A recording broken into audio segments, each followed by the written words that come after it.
Oh my gosh, guys, isn't this the cutest photo bomb you've ever seen? Let's try and paint it.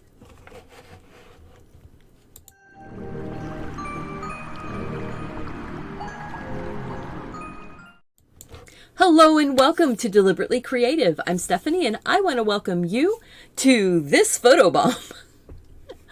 I am doing Acrylic April this month, and today's prompt was ancient history. I didn't want to do a stone statue because the Art Sherpa had already done a stone statue today. And so I was thinking, well, what's more ancient that's easy to paint? The pyramids. The pyramids are super, super easy to paint because we're not going to make sure that they're historically accurate. Oh my goodness, my words. I have a little canker sore on the side of my tongue, and it makes it difficult to talk sometimes. I think I chewed on it in the middle of the night. Anyhow, this particular reference photo isn't actually for real. I had to make this up because this is what I wanted. I told my husband I wanted to find the face of a camel with the pyramids in the background. Could I find something like that? No. So I went on to Unsplash, searching for all those things, and I found bits and pieces. So I found the landscape here with the pyramids. There's actually a road that's running through here, and there's a whole bunch of people that were walking and driving on that road. I didn't want them, so I wiped them out. And then I found this camel, and it's actually a full camel face, the full, two eyes, the nose, the mouth, ears. But, I wanted it to be like a photo bomb. So he kind of just turned his head into the picture as we were taking the picture of the pyramids. I think that it works out. It's a lot of fun. It's a complementary color scheme, meaning that our colors are basically orange and blue. So that's how this is going to work out. It's going to be mostly natural tones, yellow ochre, burnt sienna, the permanent yellow deep. There's going to be a little bit of permanent scarlet because this is my red orangey color. I'm going to use the Prussian blue for my sky and a little bit of carmine to warm things up and maybe push some of these colors darker. We do have white gouache. This is almost empty. I don't know if it's going to make it through the whole thing, but I have my Holbein gouache just in case. This is acrylic gouache. I know I've been saying this all month long. Most of you have already heard this, but this is acrylic gouache. It's an acrylic polymer with the pigments in it. It's highly pigmented. You can work in thin layers just like watercolor on paper. Oh, and we're using 140-pound Arteza watercolor paper. It is acid-free and archival. I have it cut to pieces of 5.5 by 7 because when you cut an 11.5 by 14 into quarters, that's what you get. Hey guys, so thank you guys so much all for being here. I really appreciate it. I'm seeing some returning faces, and it's returning names. Returning names, and I want to thank you guys so much for taking time out of your day to be here. If you are new, thank you for joining us. I really appreciate you being here also. Remember to click that subscribe button and the notification bell. Turn on all your notifications on your computer and on your YouTube app on your phone or tablet. If you don't turn on the notifications on your phone, YouTube won't send you notifications. And that's the truth. So there. Sorry. That was really going back. Let's see if anybody remembers that. All right. So I'm going to go ahead and get my blue, because what we're going to do is we're going to put the top 2/3 in with the blue. Maybe just slightly over half. Not really 2/3, but slightly over a half with the blue. And then we're going to put the yellow ochre with some white in it down here in the bottom. We'll dry it, and then we'll move on to the next step. So thank you guys. I really appreciate being able to share these videos with you and share these lessons. I've been enjoying so much all of the paintings. I've been seeing Mary's paintings coming up, and Joan's paintings, and Debbie's, and it's so much fun to see. So it's surprising how far these tubes of paint go. Yep, Lily Tomlin. So there you go. Somebody caught it. I'm going to put some white out, a couple different plops of the white, so that I can mix blue and white, and I can mix the yellow ochre and white. And we do have burnt sienna, permanent scarlet. Oh yeah, I went through all the colors already. So to get the background in, I need to move my keyboard off my lap. I have my nice big brush that didn't get washed out as well as it should have been. Okay, I've been reusing these paper towels because the amount of paint that's getting on them is very little, since I'm wiping off basically dirty brush, wet brush, not super dirty. So this paper towel and this one have been here since a week and a half. So I'm not going through as many supplies as I used to. Oh, traceable. There is a traceable for this on my website on Deliberately Creative, and all the links are down below the video. And if you're interested in any ways to support my channel, it's all down below the video. I am going to try and not make this into a commercial. So I'm taking Prussian blue and white, lots of the white, flipping my brush back and forth, and then adding a bit more Prussian blue in. All right, so the top here, look at that. We're going to work it back and forth. If it ends up having a little bit of a cloudiness to it, that's okay. This is fresh tape. Every few days I do pull out some fresh tape. Oh my goodness gracious, look how much that paint covered without hardly any help at all, just a little bit of water. Because we're painting on paper, we end up with this beautiful, soft type of sky. It kind of gets a little bit blurred out down here at the bottom. I'm going to kind of try and get a smooth, even coat. There's going to be some streakiness because I'm not blending my colors together totally. So I've almost come down far enough. So come down just a little bit farther, and now I'm up on the edge just to get myself a bit of a line so that I have a straight line in the background where the sand is going to work its way up to. Rinse that brush out. Now I want to make sure that the yellow doesn't turn green on my horizon, or my edge there where the pyramids are going to be sitting, because that's sand, not green. We're going to dry this really quick. Ooh. And I just got a water drop in my sky, so I'm just going to work that across. That way I don't end up there. I don't end up with it causing problems later.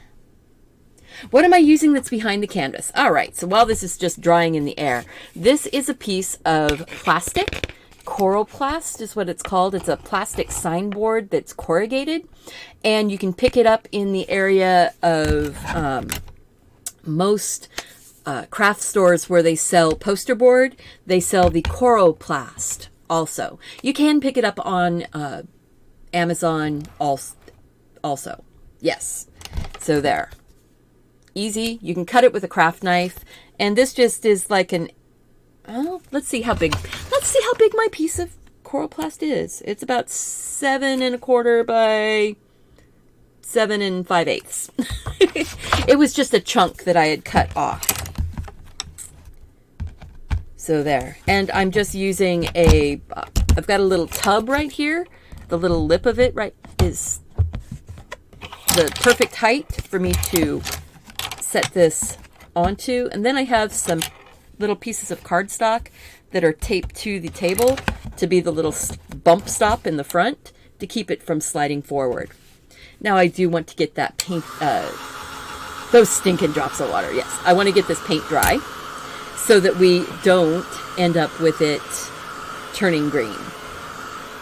And now you can see how it's darker up here. That's just because it's still wet. But the tone of the paint is actually darker in real life. There we go. And almost dry. Working on top of a piece of plastic, the dampness of the paper does seem to seep through some, and it stays wetter longer. Down deep. There we go. But it is nice and flat now. Not all bumped up. We're going to take the big brush again that I set to my side. We're going to grab some of that yellow ochre, and we're going to add white to it.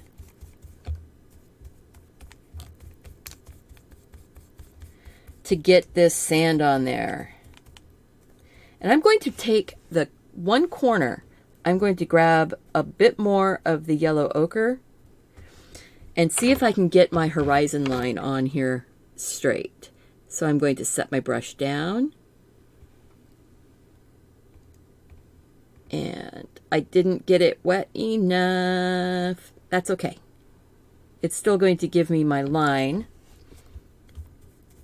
so I can come back up against it. Start at the edge again, work my way across.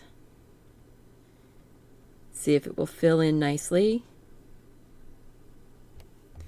All right. Grab a little bit more of that dark color. Now we've got the more white on this other side of the brush. And we're going to get this in. We don't have to be super particular here. You've got some light tone areas, more white, and some darker yellowy white.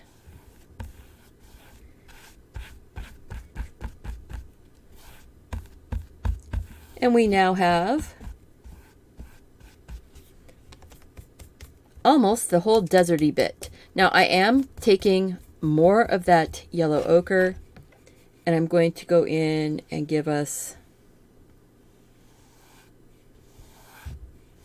sort of a little berm hill. This is actually where that road is running, just on the other side of. And then more white. Because once we get this part in, we're not going to be doing much. Really, this painting is about the camel.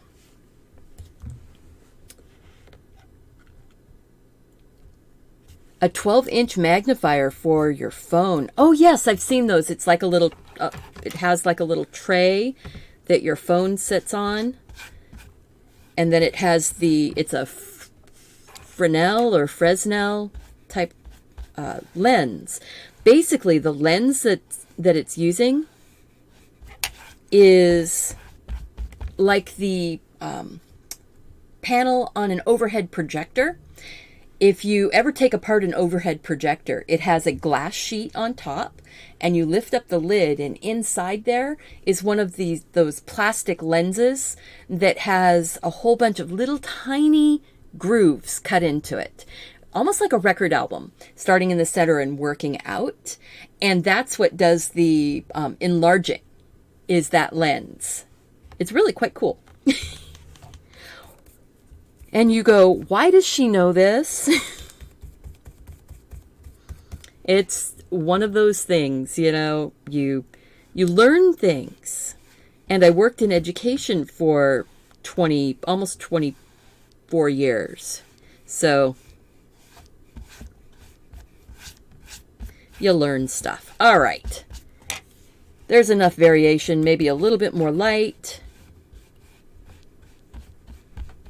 Kind of like a little sand dune. We're going to dry this, and then we'll put the pyramids in. What's next? Heard of a flippy before? A flippy? What is a flippy? It is a device where you rest your electronic devices on it, have it at an angle. It's kind of a soft pillow. You can put it on you while you're laying in bed. Ooh. Amy uses it to paint, put some painting. Oh, paint to paint on your, so that you can have it in your lap or on your flipped up. Very nice. I like that. That might help with my shoulder that's been giving me problems. I'm going to dry this really quick. You know, painting 5 days a week and then doing hours of messing around on my phone and on my iPad and on the computer, and my right shoulder is getting a little bit tricky.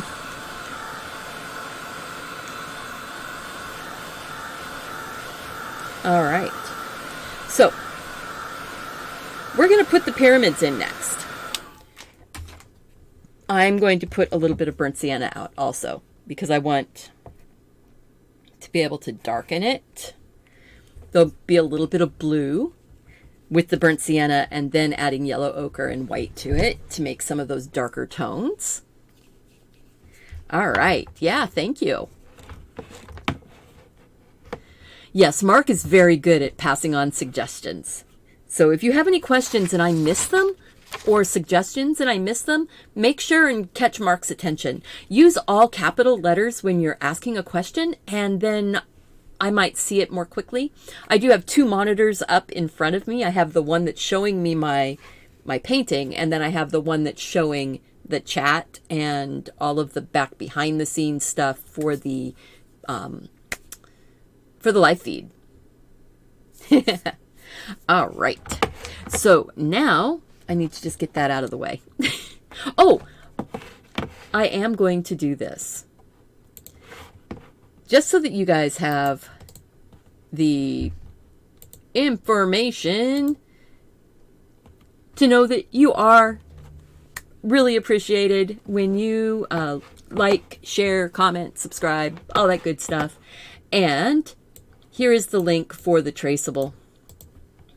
Copy and paste.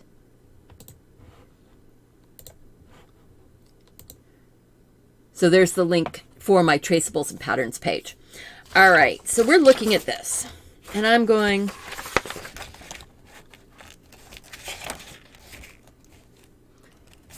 to figure out where that little guy sits, and I am going to just take a piece of tape, and I'm wrapping it around.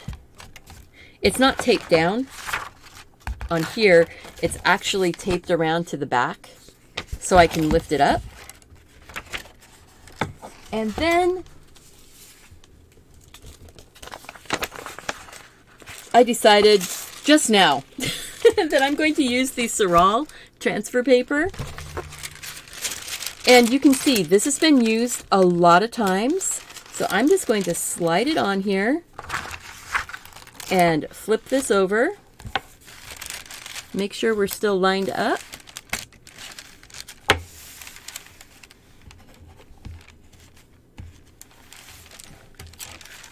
Close enough so that we can get the camel and everything on here. Now, you can draw this. This is not really that hard to draw. It is, if you look at this camel and the pyramids are just triangles built on a square. So your pyramids are just a triangle and a triangle that's tipped. The base of it is a square. And then the smaller one next to it. We'll draw it as I'm drawing the traceable. I'll talk about it.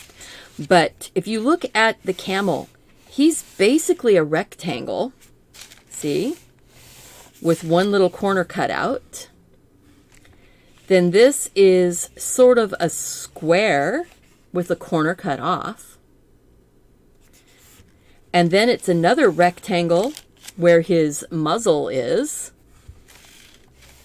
And sort of another square where you round off the corners to get where his eye goes. So it's basic shapes. But I figured I would show you using the traceable. Yes? You see Gina's fun tip. Gina's fun tip. Stephanie, sit up straight, pull your shoulders up to your ears, hold and repeat 4 times. Arm circles and stretches, and a bottle of wine would help too.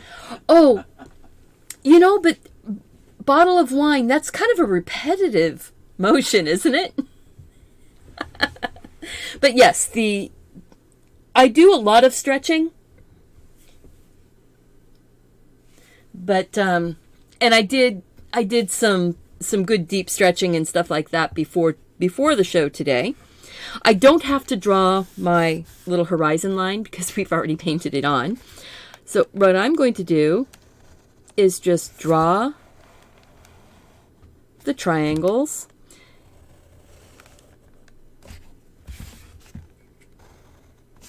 Like this. And we'll lift it up and see. Ooh, look at that. We even got it in the right place. The most important thing about the pyramids is making sure that the same side of the pyramid is in light and the same side of the pyramid is darker. You want to make sure that all of your pyramids look like they're in the right place at the same time. And yeah, be careful with carbon paper. Carbon paper has a wax base in it. This is the Surreal transfer paper. If you want to make your own transfer, you can use kids chalk or chalk pastels, not oil pastels, but chalk pastels. Rub on the back of your traceable, and then you can draw and transfer the lines straight through to your paper, just like using the Surreal paper. This is wax-free transfer paper. And I do have a link down below to the Amazon link. Any Amazon links, they are affiliate links. My Arteza links are affiliate links also. Just so you know. So I am going to go ahead and just lightly sketch in. Not worried about putting all the lines. I'm not going to worry about putting all of his eyelashes. He's got, oh my gosh, camels have the most amazing eyelashes.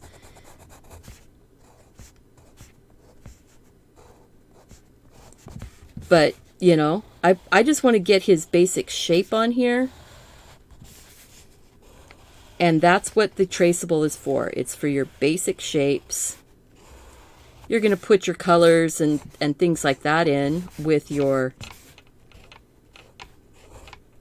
paint. So there's a bit of a line right here that I forgot. I want that line there. Okay.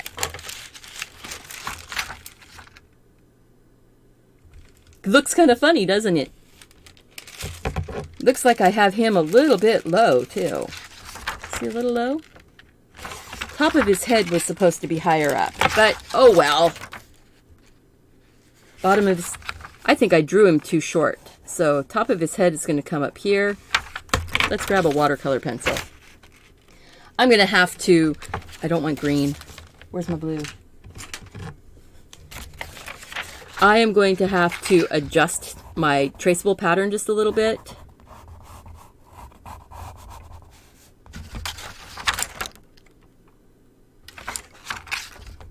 And lift him up just a little bit. So his eyeball is going to move up. We'll fix that in the painting process. He's going to be cute no matter what. So, These guys have noses that completely pinch off. They have muscle control around their nostrils, so they can pinch off their nostrils and keep the sand from blowing in their face up their nose. They have lots of eyelashes to shade their iris and pupils from the bright sun, and they also have the eyelashes because it helps to keep the sand out of their eyes. It really is like a veil that they have. Pretty cool. All right, I want to get the pyramids in because they're the next thing that's farther back. I'm going to use this is about a 1/2 inch. Yep, 1/2 inch Simply Simmons angle brush. And we're going to go ahead and zoom in now. Let's see if I can make my mouse work.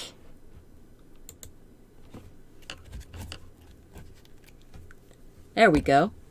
That'll be better, won't it? All right, so pyramids. We're going to do the light color first. I'm taking yellow ochre and white.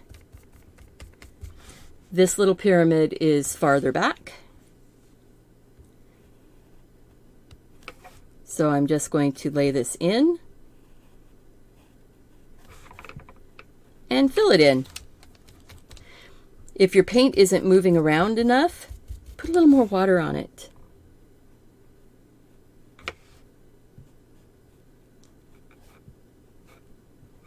And this little guy is kind of coming over here into the front. It's okay. When we put the darker color on the front, it's all going to become a pyramid. There we go. So here, we're going to come down.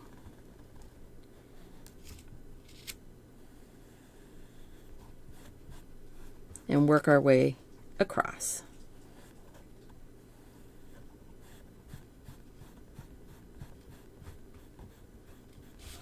And it's just going to blur out and blend into the sand down here at the bottom. Just a bit. We're going to make it a little bit darker. See? We've got the sides of our pyramids. And then we can put a little bit of texture just by taking a tiny bit of darker paint and then lighter paint. A little bit of texture. Sort of an indication of that where the skinning that was on the pyramid, where it's sort of still there and then the rest of it is all flaked off down below. Now we are going to take a touch of burnt sienna into that color that we have been playing with. And maybe, let's see, just a teeny tiny bit of Prussian blue. And the reason why is because we want to take down just a smidge of that redness, make it more brown. And because the blue is the opposite of the orange, it darkens it up.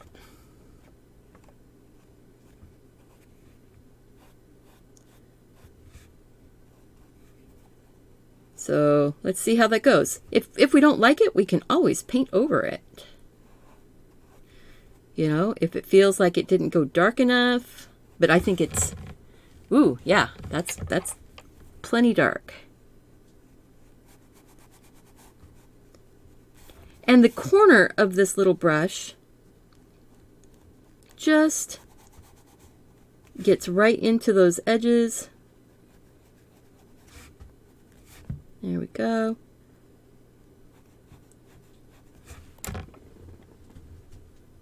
Now, there is some variation. We need to lighten up a little bit in spots. Probably not that light.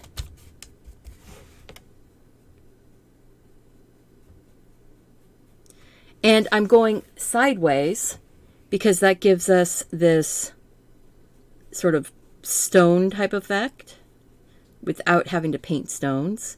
Just dry brush, just a little bit. Look at that.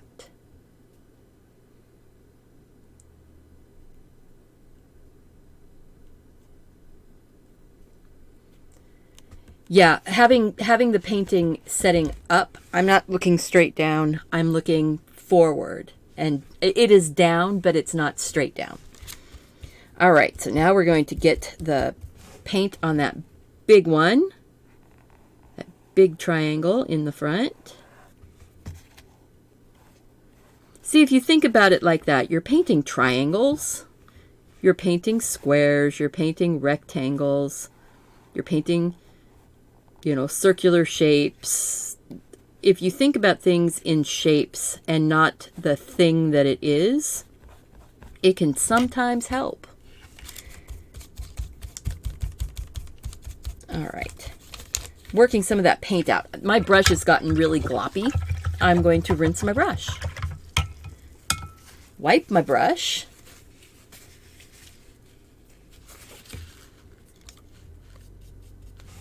And then pick up some more paint. And I want it to be a little bit thicker.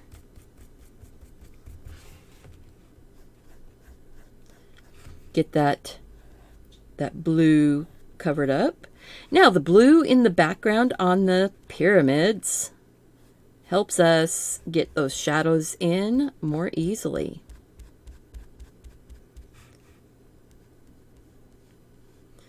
Use the corner of your brush if you need to.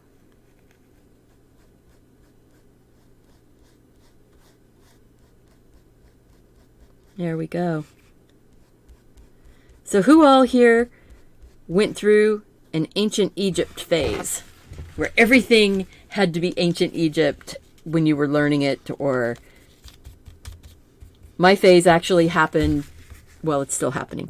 I have been a nut for ancient Egypt. Ask Mark. If there are any new documentaries on Egypt, I'm watching them. If there's old ones on replay, I'm watching them. So I'm just taking some of that slightly darker tone and working it in. Now, if I was doing a person, this would be kind of a flesh tone also.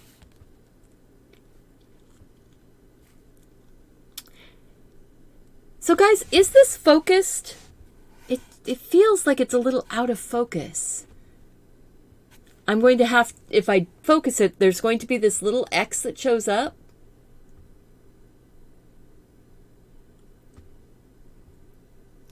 Oh yeah, it was out of focus. So there's going to be a little X there for a minute. Or plus.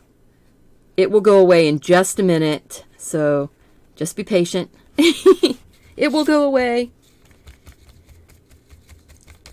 So let's see here. I am looking at that. I'm sorry about the wiggle also. A little bit of light in here.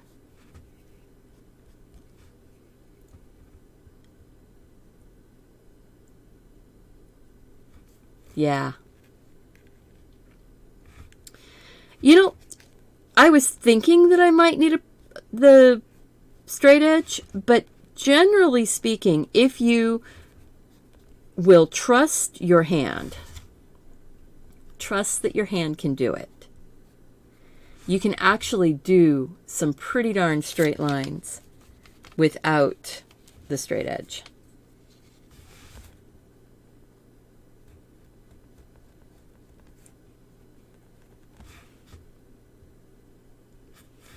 Let's see. That's actually lighter on top. There it is. I was trying to figure out which way is the lighter bit. The lighter bit is that up at the top, and then it gets darker underneath of it. Sometimes you'll find it's difficult to see which direction your light and your dark are going. And you might just have to put some paint down and test it and see.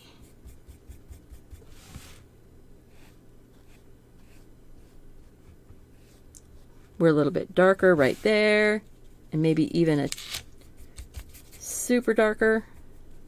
Well, it looks super darker, but it's not.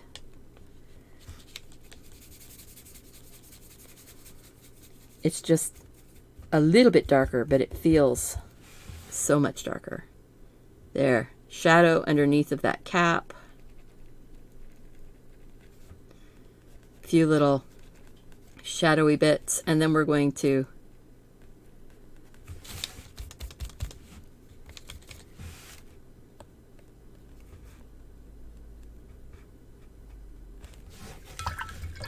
I have to clean up that edge. Because, you know, sometimes we just have to clean up the edge. Wet brush. Look at that.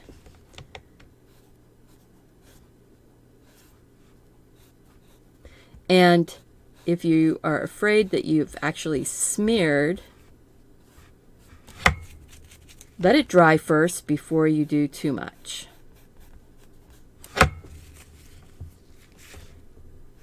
But I'm just going to work my way down along that edge and out. There. And this is just a wet brush. So, all right. I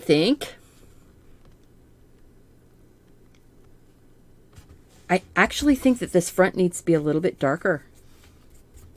Like, not just a little bit. Need a bit more white.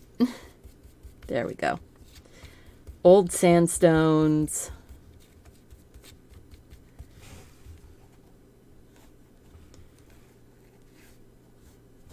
A little bit darker.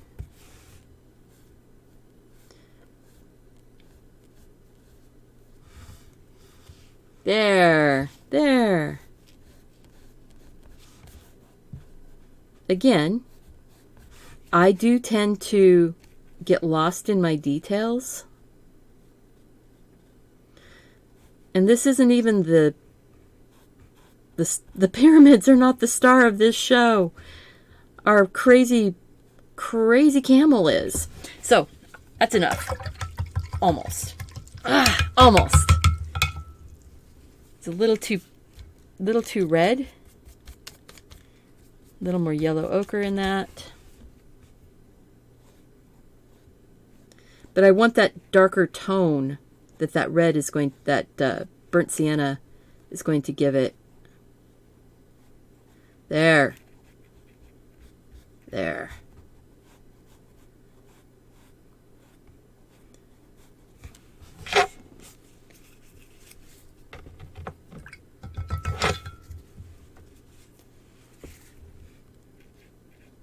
And it is going to change a little bit as it dries. So really and truly, to find out what it's going to look like as it dries, we should dry it.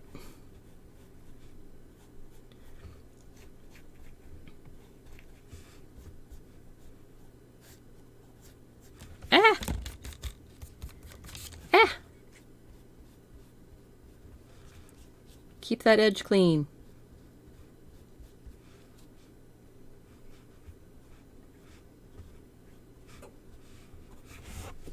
Okay.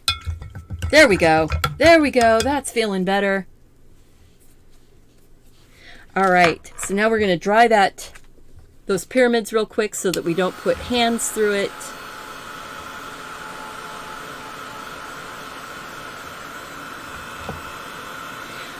Yeah, can't let it go till it's right. That's kind of my mode of operations. Just like I noticed that I kind of struck out here on the edge, taking some really clean water on my brush. And I'm going to see if I can still work that back, even though I just dried it.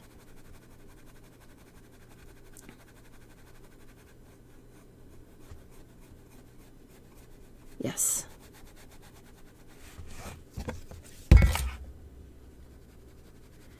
See? Use your brush. Tiny little bit. All it was a little bit of...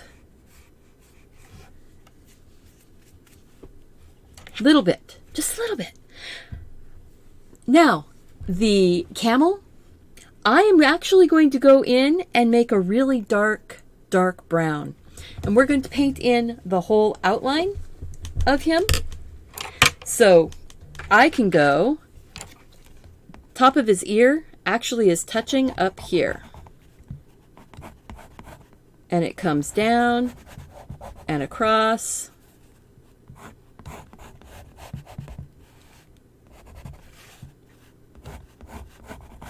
Up like this. And then the top of his head almost touches the top up there. And then his eyeball ridge sticks out inside of his ear, comes down, and then we can work it out from there. I'm going to use a round brush, I think, to fill this in. I'm taking the burnt sienna and the Prussian blue.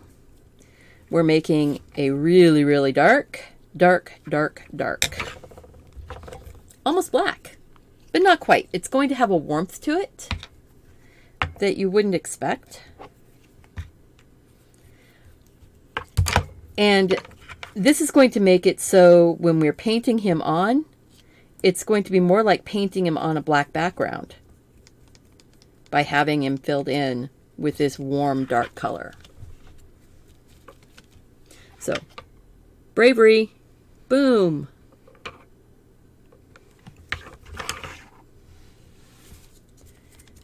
Just be brave.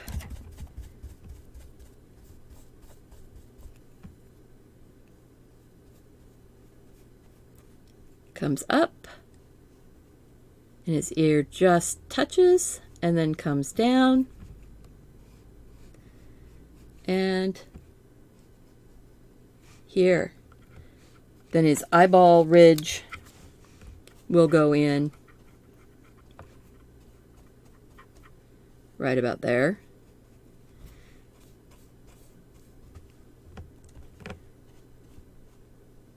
So this is a really, really rich dark brown. It's not really black. It's kind of like a super, super dark chocolate.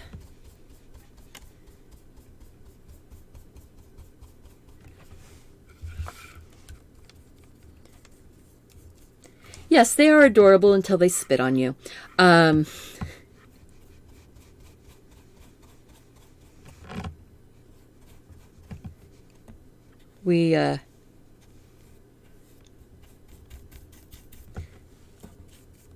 You wouldn't think that you would have camels on the coast of Washington, but up in one of our towns, they actually have camels.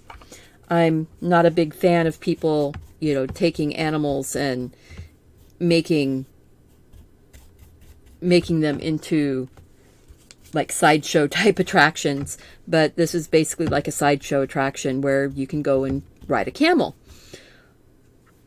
on the coast of Washington. So weird.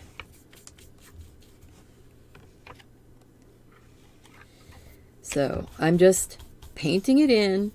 I'm going to have to mix up a little bit more of my super, super dark. And this, so right down here, that's tape. So this part down here, it's not really the painting. And they're kind of like a big cow in certain ways. They do have multiple stomachs and all of that. They process their food very similarly.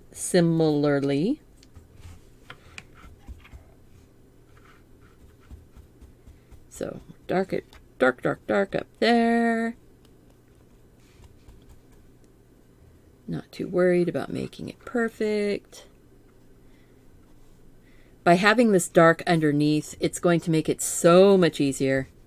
We'll just We'll just not worry about it. I'm going to put it in.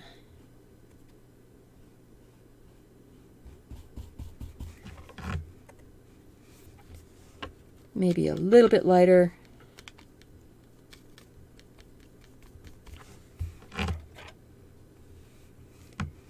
Just so I can mark a couple spots over the top of his eye, ridge,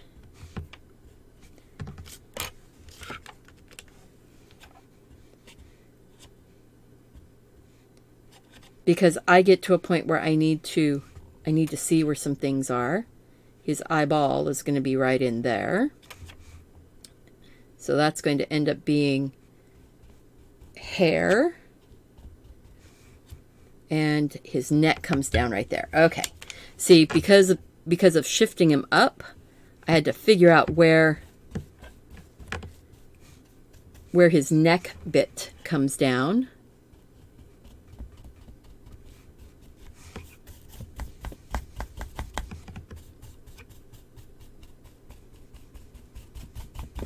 Right now it could be a cow, couldn't it? Could be a steer.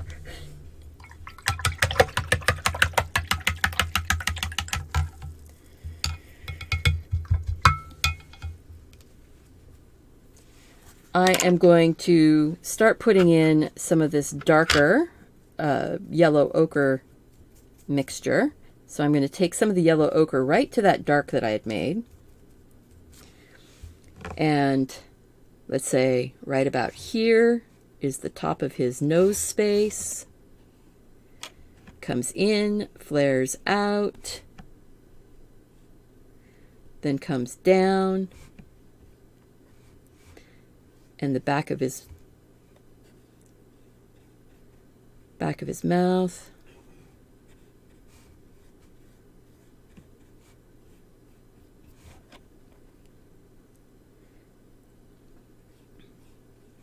And then there's like a little jaw bit. It comes like this in front of the area where his eye bulge is here, and then his actual eye. See how I'm starting to map it out? Top of his little eye area, under the eyeball. This is going to have hair out here, so before I do too much figuring out on his eyeball, we'll have to get that this softer bit right here. We'll have to get that put in before we do the eyeball, because if you look at that, that's really super light. I just painted on it. That's really super light back here. So we need to look at him now and see what is our path. Our path is going to be getting his ear put in, and then getting this soft hair put around the outside and across the top of his head. Start working on getting the eyebrow ridge and that eye bulge where his ocular orbit is, and his eye, and then we're going to work down this area here, his neck and his jaw, and then his nose is actually going to be right up there at the very front. There we go. I'm trying to figure out, because I haven't painted this yet. We're doing this together, right? So I took some burnt sienna and yellow ochre, putting that together. We're getting kind of a goldy brown. And that is going to start going in the top of his head. And I'm starting inside and letting it flick out so that we start getting a bit of that hair type feeling. The direction that his little head is, the hairs are growing on his head. The outside edges are more important right now. That's actually what we see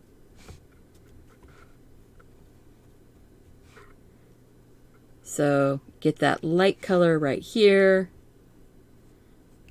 and the really light color out here and up that edge.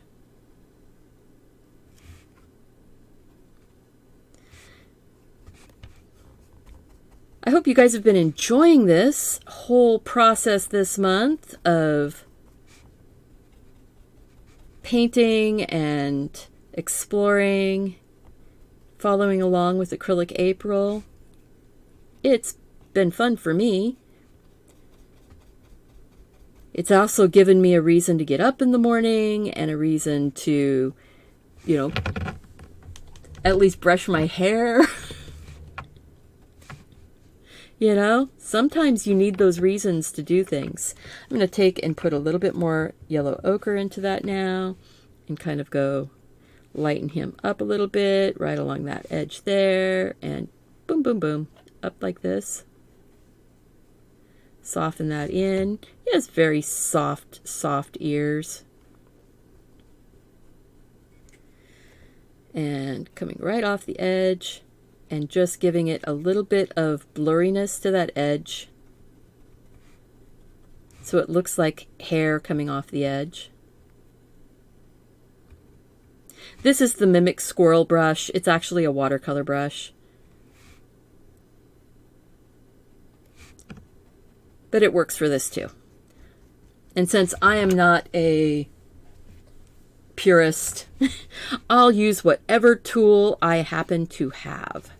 I'm going to turn this upside down to make it easier to flick those little hairs out.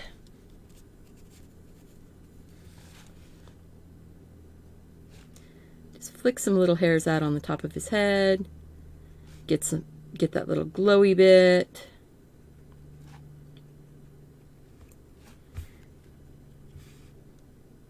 I'm not adding any white to that. I'm just adding yellow ochre.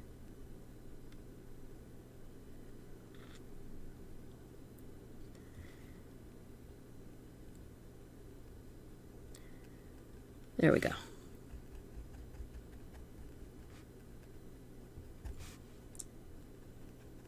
And maybe a touch more with a little bit of white. Yellow ochre with a little bit of white. Just a few of those little spots on that outside edge. And yes, I can still see a cow here. You know, sometimes you don't know who's actually photobombing you, right? All right, so I'm going to put this bright white, yellow, ochre, brown color right there. It's going to get covered mostly, but that is going to be the color of this fur coming out, where it's kind of glowing along behind his eyeball.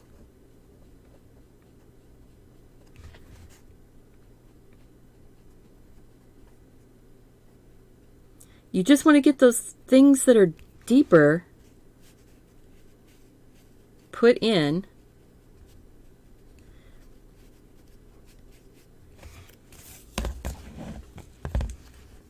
And I can say, yeah, you know, it looks really weird right now, doesn't it?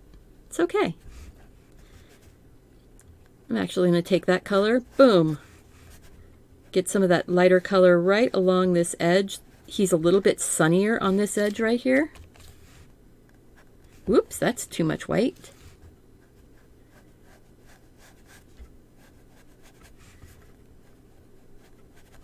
Put a little bit of water on it. Move your paint around.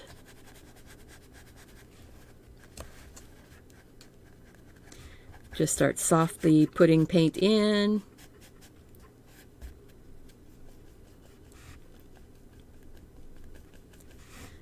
And just let the fur grow.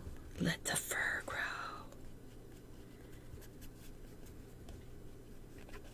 See how I let it go a little bit darker right there? That's because this edge right here, there's some bright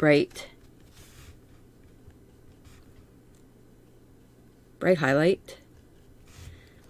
We're sort of sculpting him in. And then it goes to the darker a bit. So we want that to actually lighten up just a smidge more.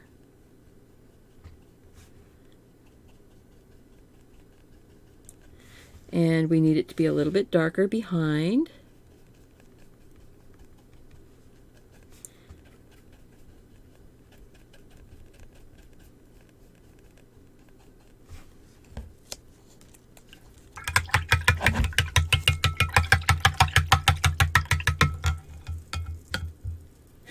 She said she saw a cow. Well, you know, what's that? She was saying it looked like a cow mill. Camel, but spelled A cow mill. Oh, that is a dad joke. All right.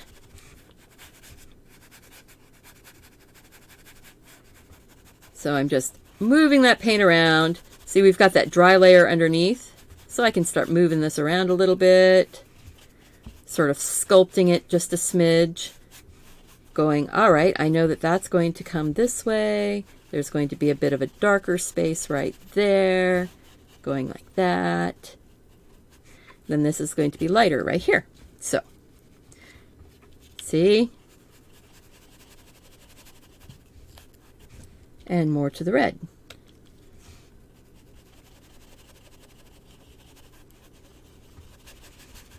And I'm just scrubbing this paint in.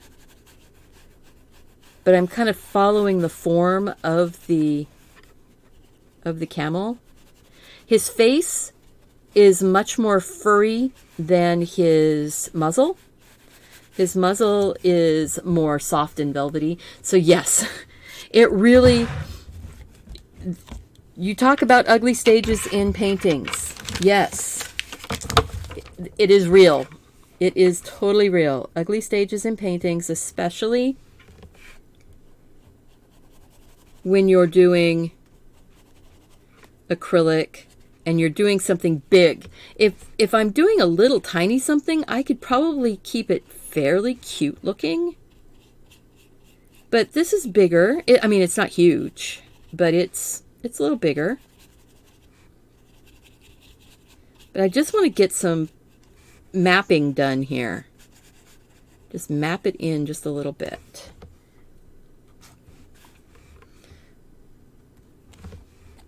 So down here, I want to get it a little more resolved so I can just leave it alone and not mess with it.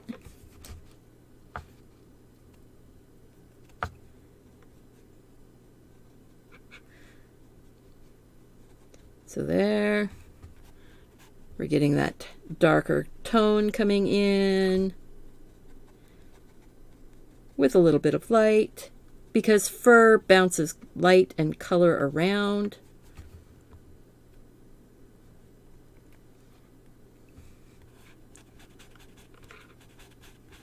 Okay, I need to get that pencil out from in front of me.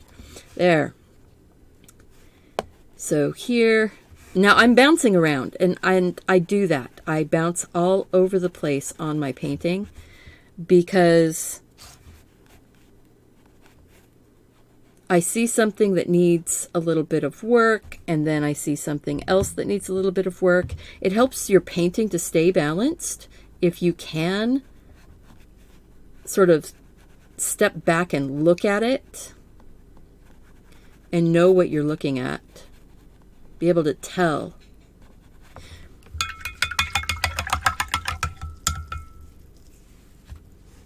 So, there we go. Yep, this is going to be a little bit longer painting. I just picked up more of the burnt sienna and yellow ochre. Just sort of stacking that hair in here. And now the hair moves and it goes up and over that eye ridge. So part of how you see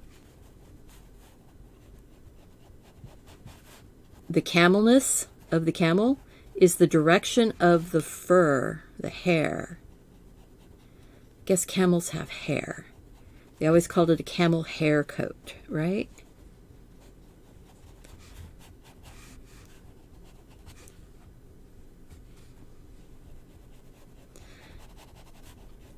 So there. I hope that some of you will try this painting. You know, Epic Photo Bomb. You can do it in a totally different style. You know, use the reference, but then do it more illustrative. You know, where you do flat planes of color. I might try that too. Okay, we're getting a little glare there, but now you can see.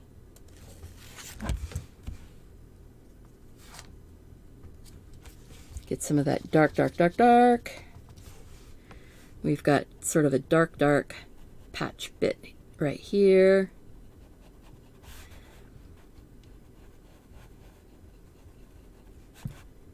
Just little things, seeing how the color goes.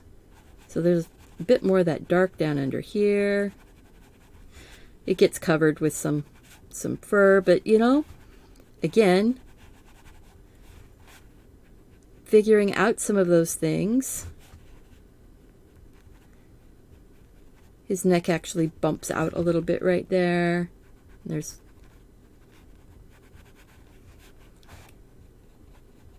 a bit more right here. I'm going to go ahead and put that really dark color in his eyeball space.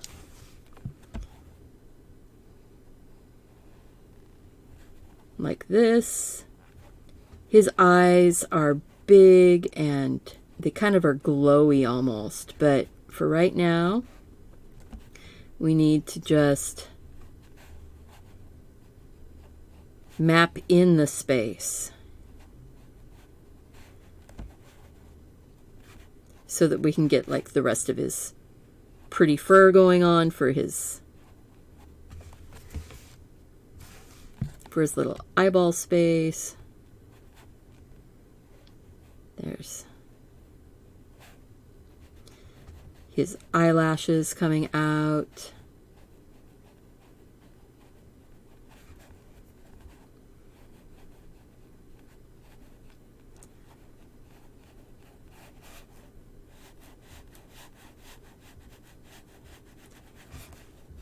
And this is where I could like start totally just zoning out and not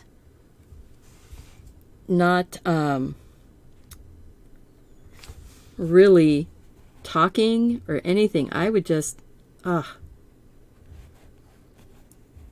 love to sort of peace out on this. This one would be so relaxing if I wasn't talking the whole time. But I want you guys to know what I'm doing. Are you looking forward to the month of May having more doodling and other types of painting and drawing and things like that? Okay, that's the eyelash coming down and going out. I have to sort of stop and look. What am I looking at? Okay, lighter colors up here. So let's start putting in some of that light. Let's pull it down. Let's go this way. Boom, boom, boom.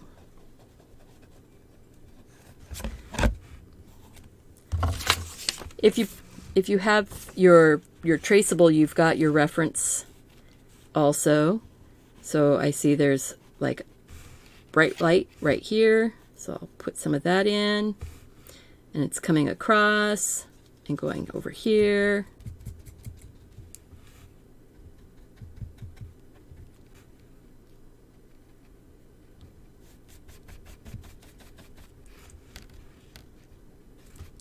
All right. It's so fun to see new names popping up in here. Thank you so much for joining us. Just working this camel in now. You could do this without the photo bomb. You could have done it with just the pyramids in the background. Say you have someone who really likes Egypt, but they're not a big fan of camels. Don't have to put the camel in. You're fine to do the painting however it makes you happy.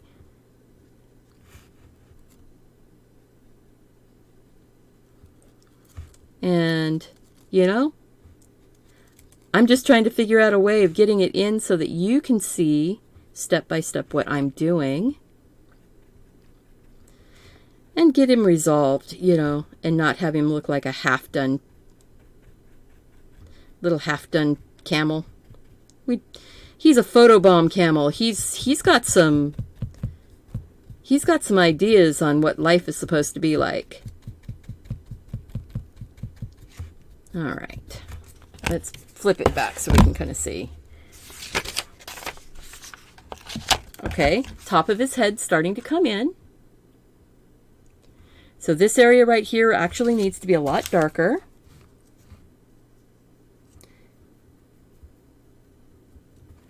Does it need to be, yeah, more towards the red side, but a lot darker. Just a touch of that Prussian blue in there. I'm using the Prussian blue as many people would use like a black. That's not dark enough.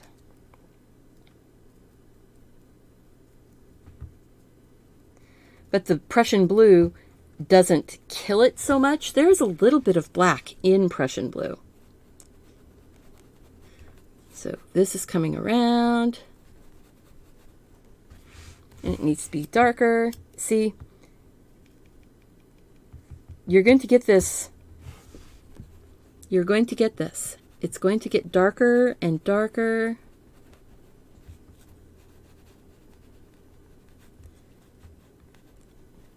And a lot of this part right here is going to be covered by wispy hair coming off of his eyebrows. So, you know, just take your time, but don't stress too much. See, there's that darker bit there. Actually comes out into this a bit more.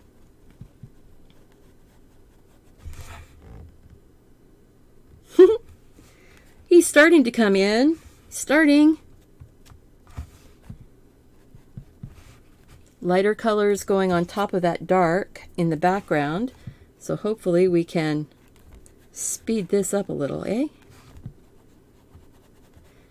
Remember to put the hair in the direction. Now, if it makes it easier for you to see, go ahead and like draw a little bit right on your reference. It's like, okay, it's going around the eye there, and it's coming down under the eye here. So we're going down under the eye and kind of swooping around a little for the direction of the hair here. And above his eye, it's sort of going over and around. Now, if you have one of those fancy schmancy rake brushes, you can use that to make fur. It looks like a little, it looks like little fingers, tiny little fingers, like eyelashes or whatever.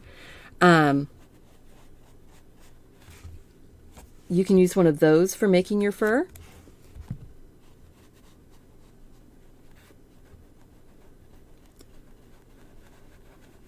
So I'm trying to give the indication of fur here without having to paint every single little hair.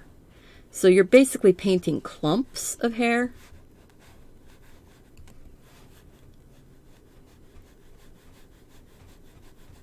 And then as I get up here, I want it to sort of drag out and be wispy over that lighter area, because that starts to soften that and bring it together. Keeping a very light touch.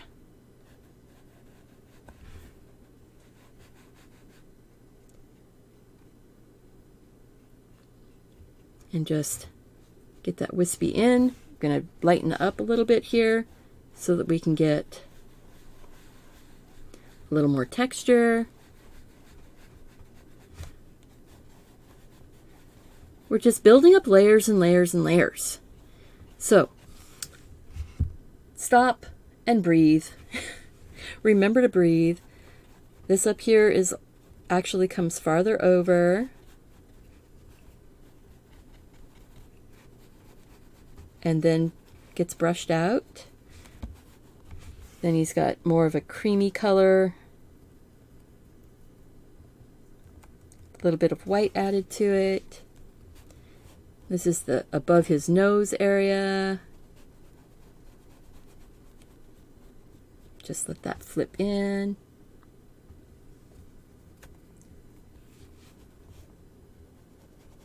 Softly, softly. Softly, softly. It's almost like, you know, petting that kitten. Like that, have you ever seen that that little video where the cat's head is through the canvas and the person is pretending like they're painting the kitty cat on the canvas?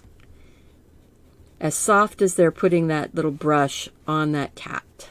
That's about what you want to use here.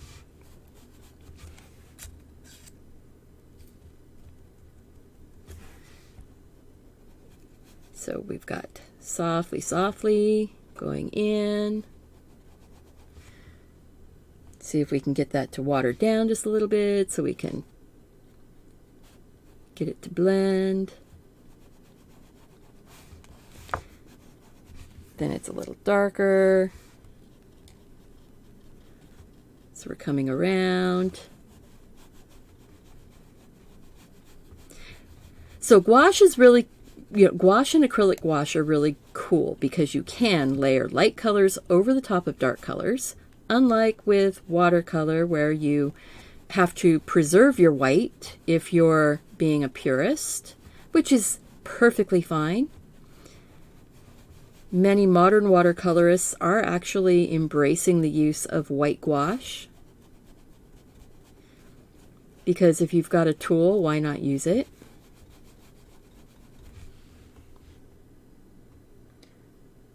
Okay, we're getting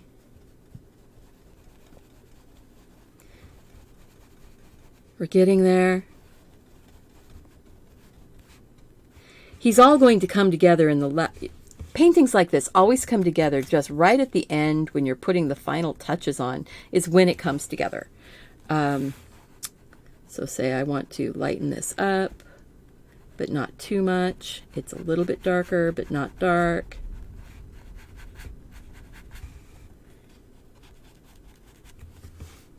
Lighten it up on that outside edge. Let the brush do its little flicky outy bit so it starts looking like he's furry and not just a clump, a lump. Little flicky hairs here. Would working on an easel reduce some of the stress on my neck and shoulder? Probably would, but I'm not set up for filming on an easel because if I put the easel, it's going to block the face camera, and if I use my side view camera, which I can do, I could do a side view and zoom that out, but it would still be at a funny angle. I would have to,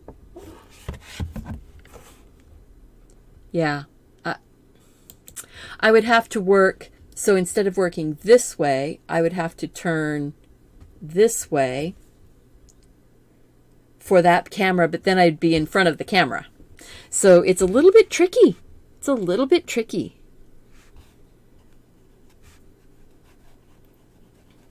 But yes, working up on an easel would be easier. And I do have some tabletop easel box type of things here. I've got a small one that I got from Arteza that is actually a beautiful little box. If you're interested, their easel box is actually really nice and not too expensive. But you can also find them on Amazon from different companies. So, much brighter right here. So, I think I'm actually going to put a little bit of this. Oh my. Well, I'll go find that cap after the show. So, my paint is going to sit there with the cap off. And that's okay. I'm adding a bit of brighter yellow to this, yellow ochre, because we need to get not a pastel highlight, but just a brighter. There we go. More like light.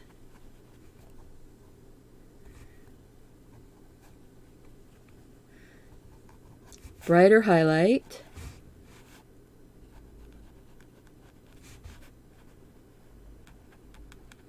Just sort of let that fuzz out just a bit as we're going. Work that in. This is more towards the foreground. We're working forward. We're working forward. This is the bottom, his bottom jaw. He's got more of that fur that's catching the light. Now, one of the reasons why I picked this particular picture was because the light's coming from this side and the light's coming from that side on the pyramids also. But you see how just putting some of that bright yellow in here with just a little bit of yellow ochre is starting to pull him forward.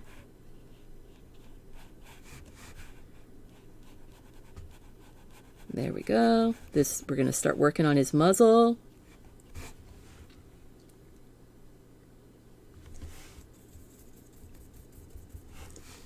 So, brighter yellow. Actually, there's a bit of white in that one now.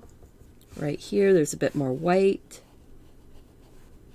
Kind of cream it down just a little bit.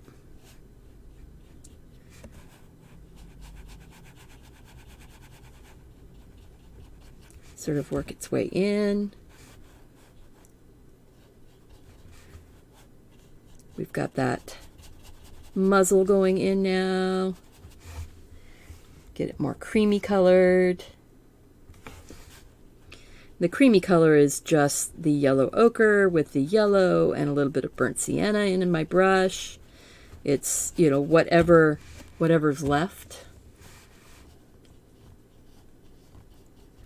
of different colors.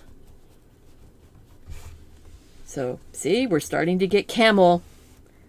We're starting to get that camel face.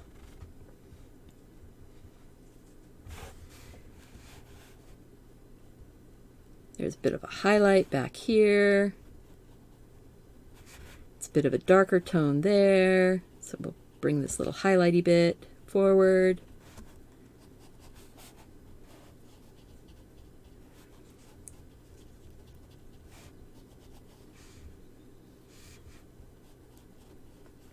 Around the nostril. There's a bit more of that light cream color. It's sort of right on the outside of where that nostril is, up here. And then it comes down into that space here. I know I'm not being very descriptive now. My words start getting less and less coherent as I go.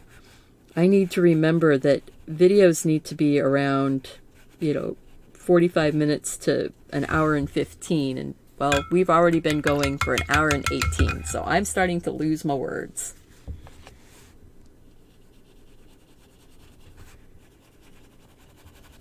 All right, so I'm just taking water and moving those colors around a little bit and trying to let them sculpt a little. That's one of my tricks that I like to do, is I like to sort of sculpt in with watery paint, so then I can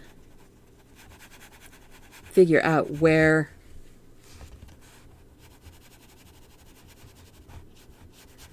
and remember, this right here is off the screen. This right here, that's not actually on the painting. We're starting to get shape. We're starting to get form.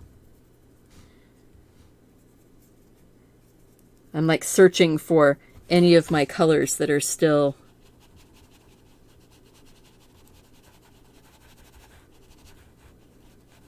that are still alive on my palette. I could have been spritzing it with water if I had thought about it.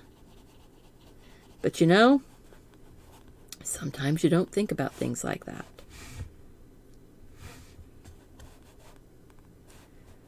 So we're good there. Needs a little bit of a dip right in here.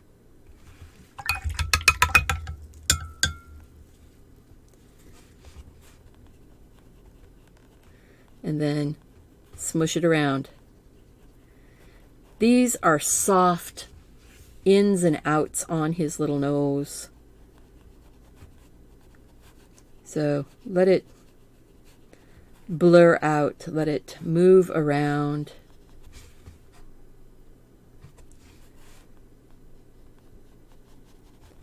A little bit of a highlight right here. That just sends that little spot right there to the back.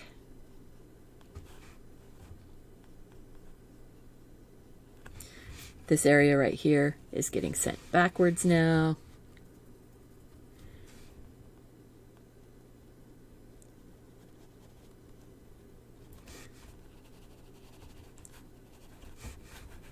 Like I said, this is sort of where we start coming together. This, we still have to put his eye in. Now his eye is really it's super, super dark brown with a little bit of a brown shine.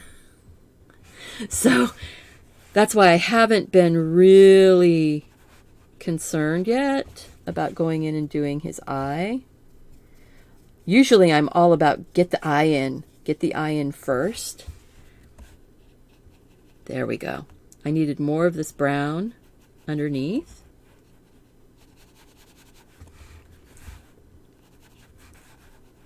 Darker, darker, darker. But it's lighter than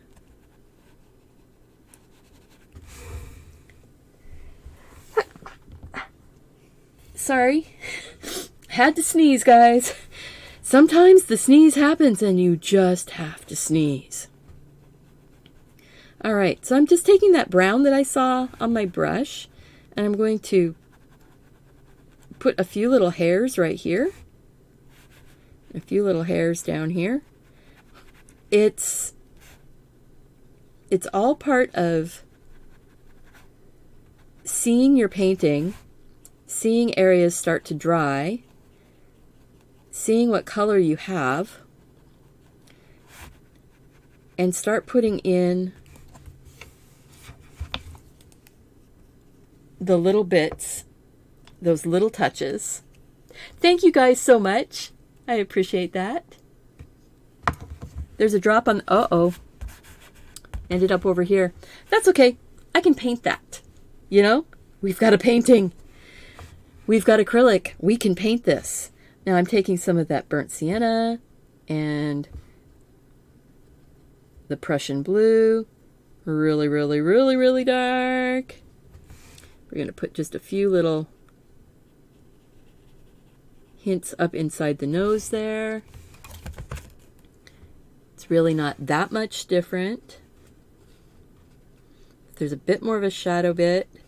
So space your lines out just a little.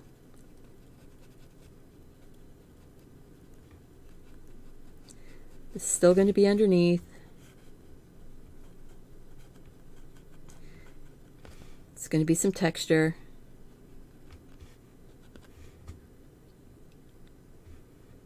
It's like, oh, there's some little spots here and there where there's just that dark.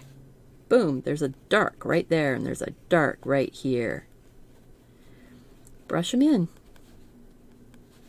Maybe I don't want that so light.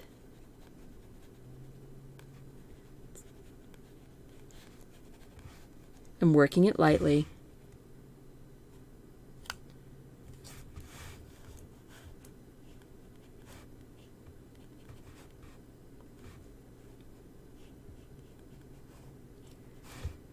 Going, you know, a little bit here and there. This dark comes down this way. Ah, there it is. That little dark bit there. That goes in. This part comes down. Then this is going to get covered with hair. Light whiskery hair. Put some of the shadows of the hair in since I'm here. I'm here for the hair. There we go.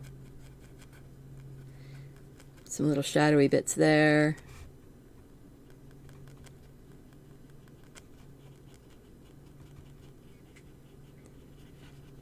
Blur out a little bit of that shadow in that area of his nose.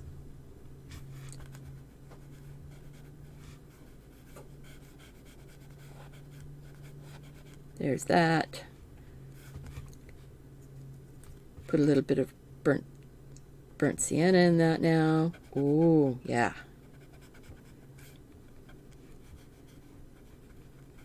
Have that working in that way. Grab a little bit of that bright yellow, a little bit of the yellow ochre. Work that down.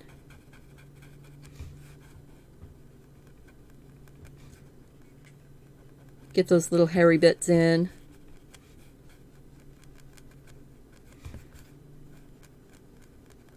A little bit of that yellow ochre, burnt sienna mix coming off the edge of his chin over here. Let the light just float off.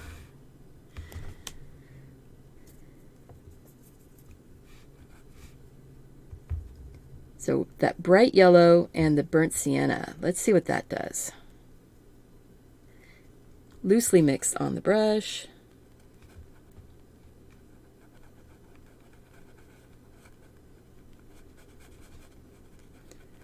I like that better than the straight burnt sienna. Oops. Starting to look like... Thank goodness, it is a camel. Yes, it is a camel. It is becoming camel. It is becoming a camel. It is no longer cow or a camel. Although I could use some caramel. Anybody ever mispronounce caramel as camel? I could see little kids doing that. But of course, when I grew up, it wasn't caramel, it was caramel.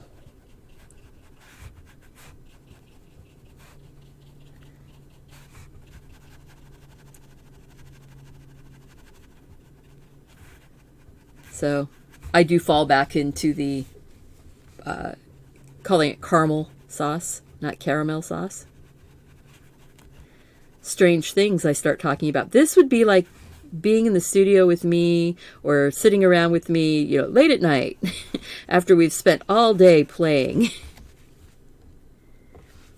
A little bit of white into that yellow. Cream it up. We're going to get that brighter spot, because that's the highlighty bit right there. Get that highlighty bit up here. I see. Boom, boom. Needs to bump out more right here. See? That's one of the things when you're working on it for a little while. Look at that. That makes it camel. Camel knows. The camel knows what it needs. Listen to it.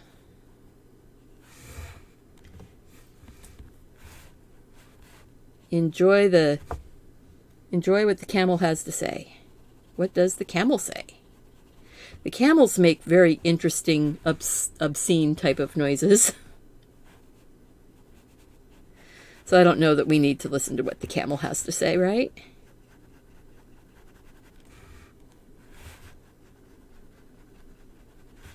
So yeah, I just keep working this bit because I'm not really happy with it.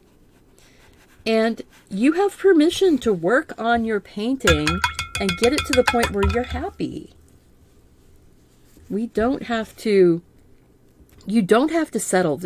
This is not a competition to see who can do it the quickest or who can do it the most exact like a real thing. That's not what we're doing. We're not here for that. We are here to have fun, to increase our understanding and knowledge,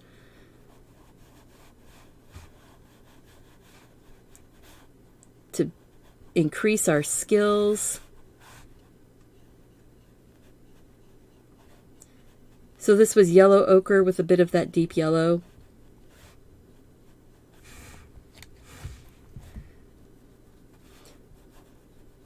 I could see where this, back a little bit ago, it could have turned into a Highland cow. Oops, that's a little too bright. It's okay. I'm going to kind of use the side of my brush and kind of buff that in.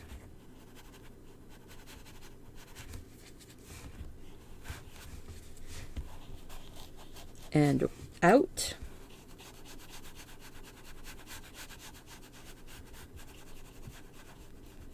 It's kind of like a process of putting on paint, taking off paint.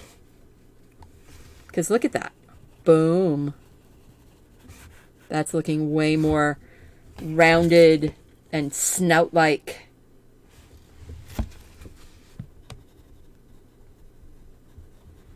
Because we took the time. Take the time. Take all the time you need. Don't stress. And if you don't want to do it all in one go, don't do it all in one go. Sea salt caramels. Oh. I actually have a really good microwave caramel recipe that I really enjoy.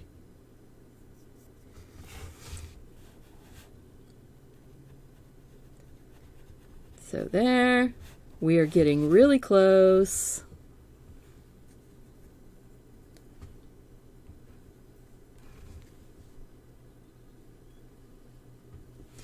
Really, really, really, really close. I'm just sort of searching around for color, random colors. Just to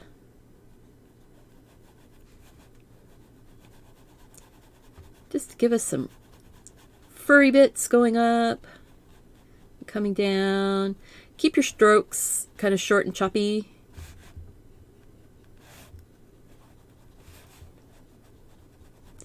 Layering them over the top gives you more depth, gives it more a sense of being fuzzy.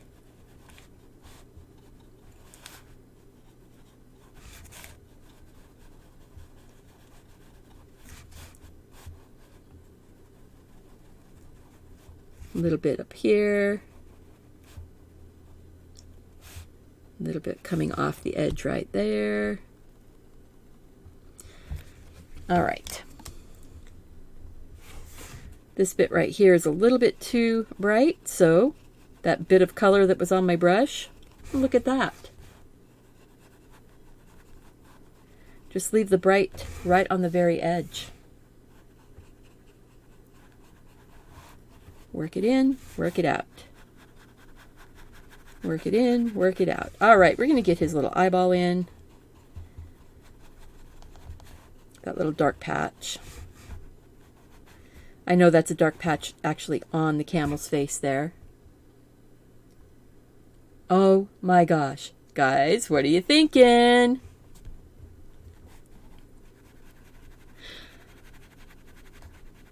I will see about putting my... next time I do my microwave caramels, I will... No, I will not mail everybody a caramel, but I will put the recipe on my website. And I will put it on my Patreon. Actually, no, I'm going to put the caramel recipe on my Patreon page. And it will be available for free on my Patreon, so that you'll go and check out my Patreon and maybe decide to support me for as little as $2 a month. You can support my channel on Patreon and get all kinds of fun, spiffy projects. You get access to things early, as long as I remember to do it early. So I don't know that you can really see this, but it looks like he's got more of a flattened pupil in there. I am really just going to go in with this burnt sienna and yellow ochre and do some little highlighty lines. Put his eyelashes on and he's going to have an eyeball. He doesn't have any bright white. That might be too bright. A little bit more brown. A little bit more, little touch of burnt sienna and Prussian blue. So we've got brown eye,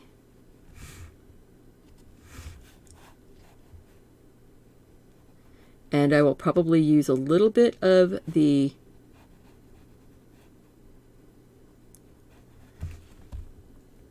burnt sienna to do kind of a little wiggle in here.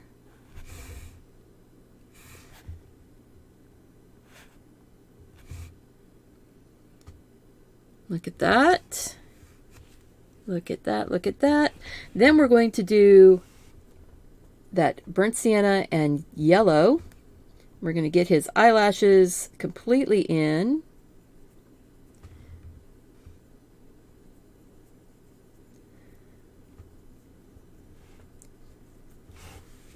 So his eyelashes are coming down and up. Oops. More water. More yellowy. There we go.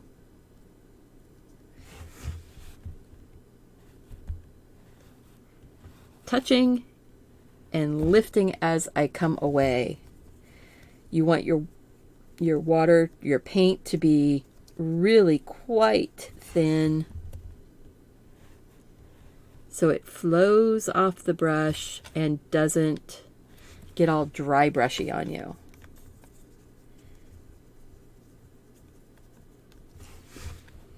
Let's see about getting some of those eyelashy type eyebrowy hairs.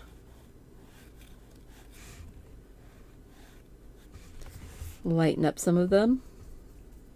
A little bit of yellow and white. I think they are. It doesn't look round. It looks squared off on the bottom. But it might be that it's just because it's the very bottom of his eyeball. I can fix it. Somebody find out. Are they round? Or are they squared off? I can fix it still. If someone can go to the Google God, the keeper of all interesting bits of crazy knowledge. So coming off down here underneath of his eye, he's got these long hairs.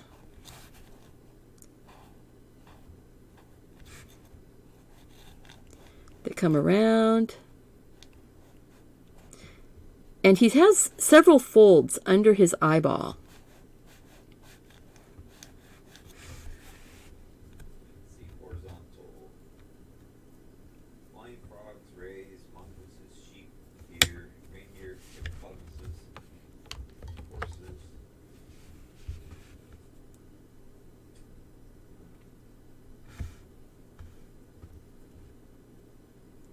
Photo Bomb Camel.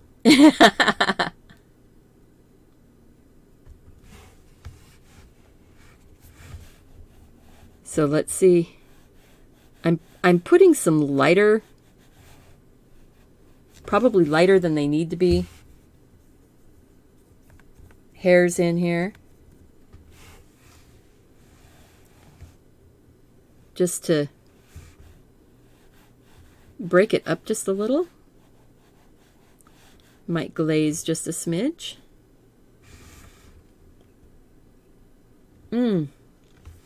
Okay, so there's a little bit darker. They have 3 sets of eyelids, 2 rows of eyelashes. They keep the sand out of their eyes. Yep. So 3 sets of eyelids, 3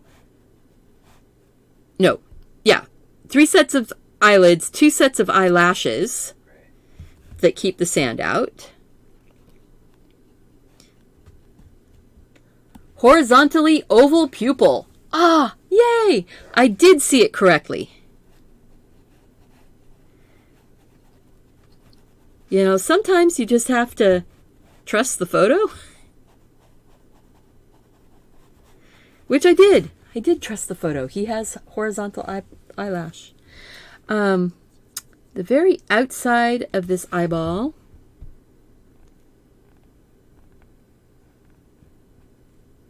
it's got like a yellow glow. And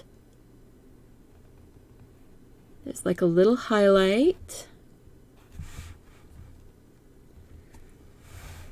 And then there was like another little highlight. So I did get the double row of eyelashes here. See, we may not be totally anatomically correct, guys, but we've got the things that matter. And that is really and truly, when you're doing a painting, get the things that matter and don't worry about the other stuff. So I do want to take a bit of dark into this eyelash space just because I got it really quite thick. So I just want to put a couple dark ones just to break up that space a little bit.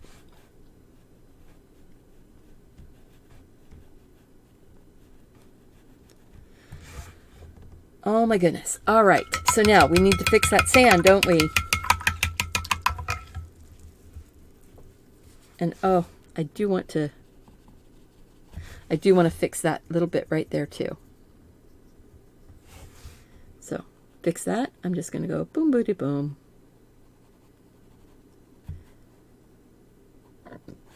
Pardon me.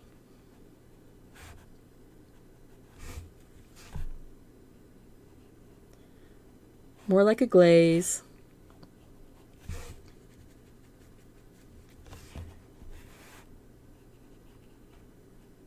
It was a little too light right there next to his muzzle. Send that back just a smidge. It's out of focus right here. We don't have to worry about that too much. All right, I'm going to take white and yellow ochre.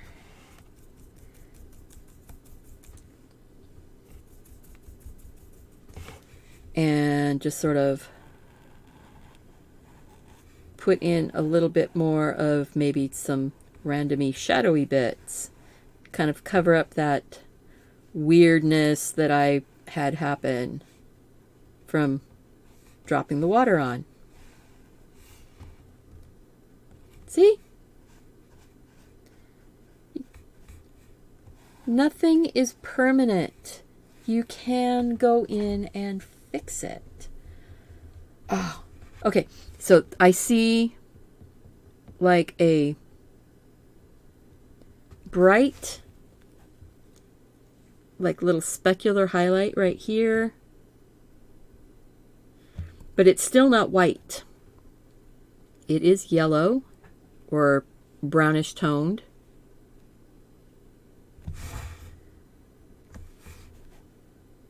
That's a little too bright right there.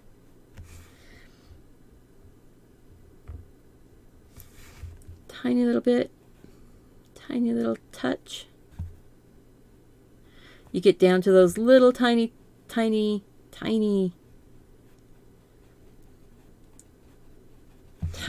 details. Ah. All right. Maybe right up here. I need a little bit more dark.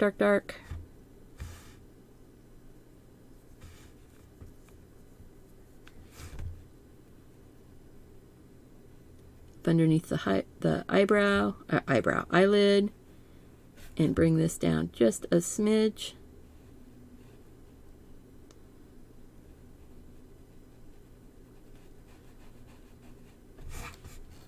Ah, there we go. All right. I hope that this looks as good as I think it's going to look when I take the tape off. But first, I'm going to sign. I'm going to sign with this yellow and yellow ochre mix, I think. Kind of a sand color, a little bit darker. Make sure the paint is painty and not just water.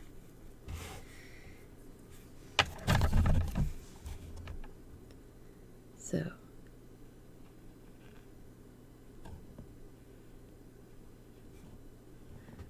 Sort of like a little cartouche almost, isn't it?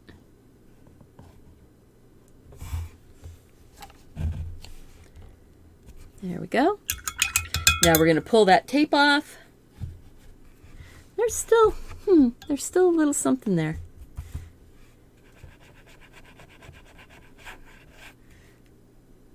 Fine. Fine. I'm just going to go in and give us a really white highlight in that sand. Going all the way off the edge. I needed to do a little bit of something down here anyway to kind of soften up my signature. It's a little bright. But that's okay. We're going to take the tape off and see how this went. So, let's see. Hour and 45. Wow.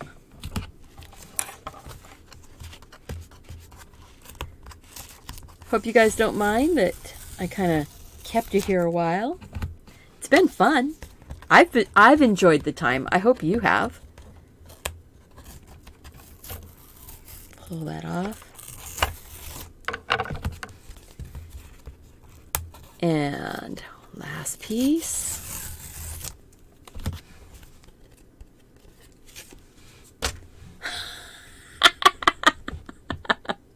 Epic photo bomb. All right, so this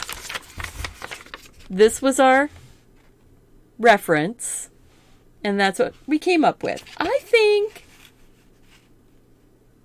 I didn't do too bad.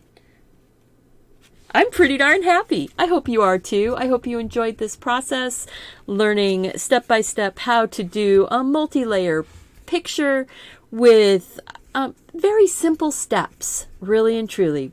There's a lot of layering on the actual camel because there's a lot of planes of existence here. This camel came into being, and I'm really happy that he did. Thank you guys, and I hope you enjoyed this photo bomb. Remember that doing something creative is the best way to take care of yourself so you can take care of those around you. I hope to see you back here again really soon. Actually, I'll see you tomorrow. We're going to paint a feather. It's going to be cool, too.